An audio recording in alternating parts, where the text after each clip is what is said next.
वो है इंड्यूसमेंट्स और मिटिगेशंस, जो हम ऑर्डर ब्लॉक्स और फेयर वैल्यू गैप का कंटिन्यूएशन है जो हम समझेंगे। तो आज सबसे पहले हम order blocks, fair value gaps और मार्केट स्ट्रक्चर को डीपली समझेंगे, और उसके बाद जाकर हम इंड्यूसमेंट्स और मिटिगेशन वाले टॉपिक को कवर करेंगे। तो लेट्स गेट स्टार्टेड। मैं अपनी स्क्रीन शेयर करता हूं एंड हम डायरेक्टली अब स्टार्ट करते हैं। तो आप में से कितने लोगों को लिक्विडिटी पे पूरी क्लैरिटी हो गई है? क्या can you tell me with a yes in the chat?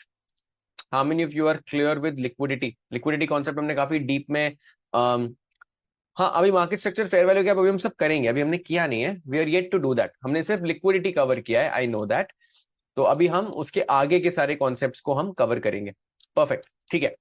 तो अभी liquidity, you have got a good idea कि लिक्विडिटी है क्या। लिक्विडिटी पेंडिंग ऑर्डर्स है, और पेंडिंग ऑर्डर्स ऑब्वियस बाय और सेल एरियाज में प्रेजेंट होते हैं।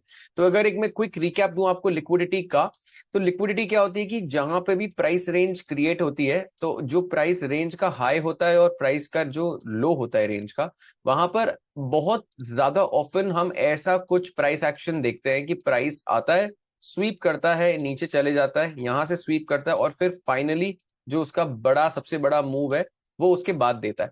तो ये जो चीजें हैं इनको हम लिक्विडिटी स्वीप्स कहते हैं। तो लिक्विडिटी स्वीप का क्या मतलब है? लिक्विडिटी स्वीप का मतलब है कैसे प्राइस ने एक प्रीवियस हाई को स्वीप कर दिया, मतलब उसको किस करके, उसको टच करके अपना पूरा डायरेक्शन चेंज कर दिया। जैसे फॉर एग्जाम्पल मैं भी आपको गोल्ड और सिल्वर के चार्ट में बता देता हूं, तो उससे आपको एक अच्छा आइडिया लग जाएगा, और उसके बाद हम इसको मार्केट स्ट्रक्चर के पर्सपेक्टिव से समझेंगे। तो let me just fix this. एक minute, just allow me a minute.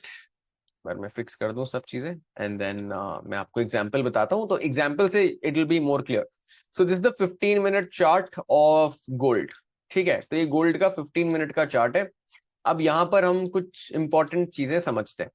अब यहां पर आप देख सकते हो कि ये 15 मिनट का जो चार्ट है, यहां पर कुछ ऑब्वियस पॉइंट्स हैं जहां पर हम लिक्विडिटी को आइडेंटिफाई कर सकते हैं। अब जैसे अगर ये चार्ट मैं यहीं तक अगर खोलूंगा, तो आप में से कितने लोगों में एक अंडरस्टैंडिंग है कि यहां पर कुछ इंपॉर्टेंट एरियाज हैं जहां पर बहुत ज्यादा प्राइस एक्शन एक्सपेक्टेशन होगा? पहला, इस हाई के ब्रेक पर लोग ब्रेकआउट एक्सपेक्ट करेंगे, और दूसरा, जो लोग शॉर्ट टाइम फ्रेम पर ट्रेड कर रहे हैं, वो लोग की एक्सपेक्टेशन है कि यहाँ के ऊपर अगर प्राइस जाएगा तो यहाँ पर एक अच्छा मोमेंटम देखने को मिल सकता है। That is what retail traders are thinking, कि अगर यहाँ पर एक ब्रेकआउट कैंडल बनती है तो एक बड़ा ब्रेकआउट, जो पिछले हाई का ब्रेकआउट है, वो भी हो सकता है।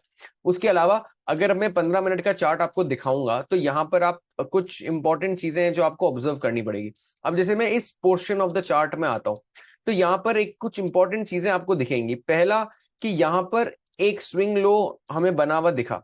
ये स्विंग लो के नीचे प्राइस गया सिर्फ सारे ऑर्डर्स को लेने के लिए। अब मैं आपको अगर थोड़ा डीपली समझाऊं, तो आप में से कितने लोग एक्सेप्ट करेंगे कि ये एक इंपॉर्टेंट सपोर्ट एरिया था गोल्ड के लिए? Will you agree with me कि अगर मैं यहां एक लाइन खींच दूं, एक हॉरिजॉन्टल लाइन खींच दूं इस सपोर्ट एरिया पर, तो मेजॉरिटी ऑफ रिटेल ट्रेडर्स है, मेजॉरिटी ऑफ द ऑडियंस जो ट्रेडर्स हैं, उनकी थिंकिंग ये है कि अगर प्राइस ने इसको ब्रेक कर दिया ऐसे रेड कैंडल के साथ, तो क्या मैं ये एक्सपेक्ट कर सकता हूं कि लोग जो ट्रेडर्स हैं वो मार्केट में बेरिशनेस एक्सपेक्ट करेंगे? यस और नो?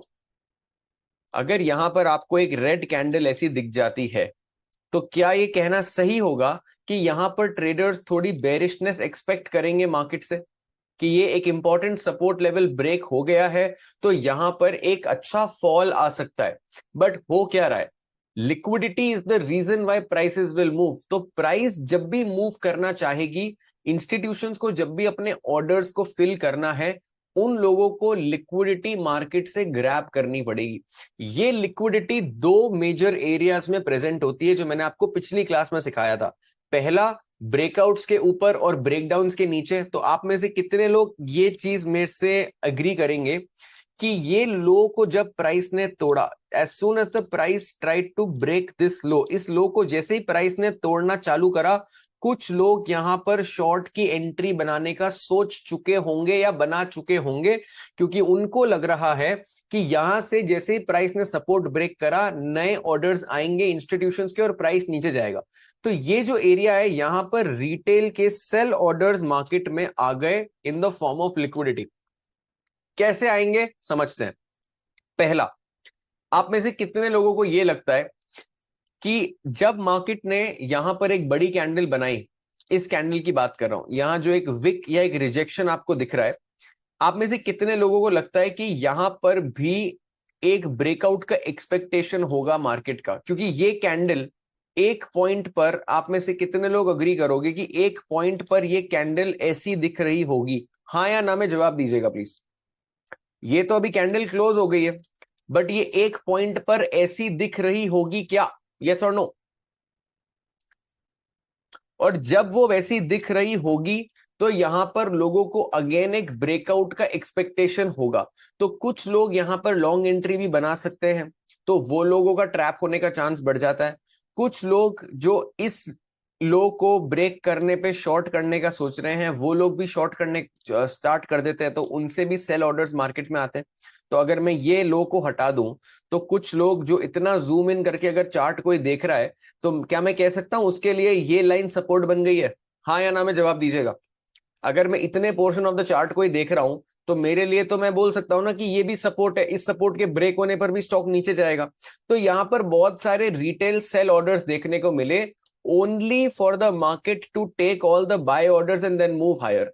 अब उसके बाद क्या है कि यहां पर अगर आप देखोगे कि अगर मैं एक रिटेल ट्रेडर फिर से बन जाता हूं, तो यहां पर मैं ट्रैप हो गया, कोई बात नहीं।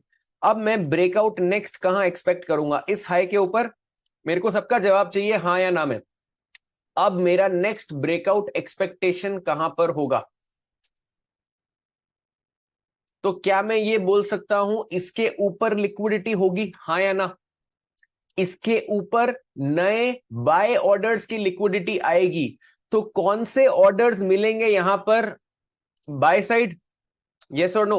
रिटेल यहां पर कौन से साइड के ऑर्डर्स डालेगा? By side. तो क्या मैं इसको बाय साइड लिक्विडिटी बोल सकता हूं? क्या मैं इसको बाय साइड लिक्विडिटी बोल सकता हूं? हाँ या ना में जवाब दीजिए। और इस बाय साइड लिक्विडिटी को मैं शॉर्ट में बीएसएल लिख सकता हूं। Can I write this as BSL? और इधर जो नीचे मैंने सेल ऑर्डर्स लिखा है, क्या मैं ये कह सकता हूं कि यहां पर लिक्विडिटी है, पर कौन से साइड की है? बाय साइड या सेल साइड? यहां पर सेल साइड है। गजानंद रावल, यहां पर एक रिटेल ट्रेडर बेचेगा कि खरीदेगा? इधर जहां मेरा कर्सर है, यहां एक रिटेल ट्रेडर बेचेगा कि खरीदेगा? बेचेगा, करेक्ट। बाय कैसे करेगा गजानंद? रिटेल ट्रेडर तो ब्रेकडाउन समझ के बेचेगा ना यहां पे। अच्छा, चलो आपको एक दूसरे वे में समझा देता हूं। यहां पर अगर आपको ये ट्रेंड लाइन बना दूं मैं, यहां पर आप क्या करेंगे? यहां पर आप क्या करेंगे अगर मैंने ट्रेंड लाइन बना दी और आपको इतना पार्ट ऑफ द चार्ट दिखा दिया? मैं रिप्ले फीचर को यहां पे ऐड कर देता हूं। अगर मैं इतना चार्ट आपको दिखाऊं, तो आप यहां क्या करेंगे गजानंद? क्या करोगे आप? सेल करोगे ना? तो यहां पर सेल ऑर्डर आएंगे मार्केट में रिटेल की साइड से, यस और नो? ब्रेकडाउन समझेंगे, तो यहां पर सेल ऑर्डर्स आएंगे, तो इसको मैं सेल साइड लिक्विडिटी लिख सकता हूं क्या?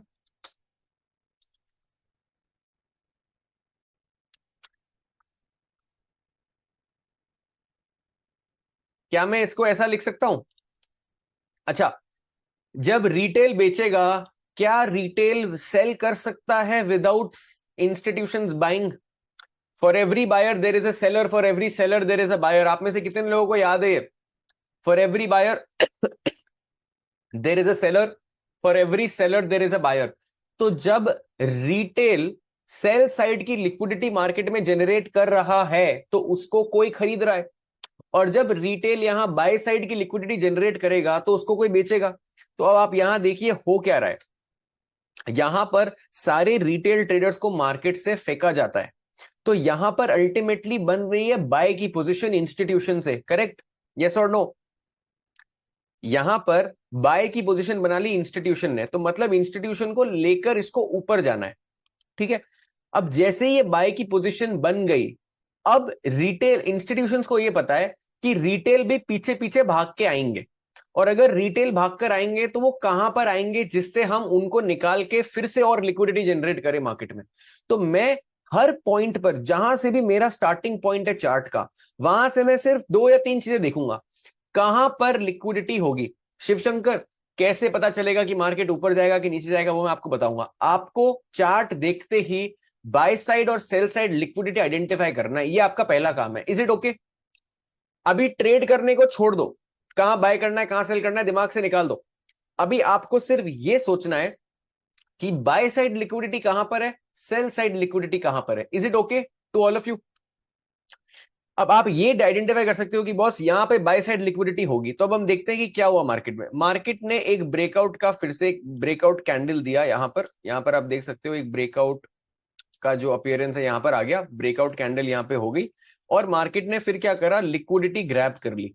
अच्छा, आप में से कितने लोग ये समझ पाए हो कि this is what I will call a liquidity SVEEP? हाँ या ना में जवाब दे दीजिए, यस या नो में। This is what is called a liquidity SVEEP.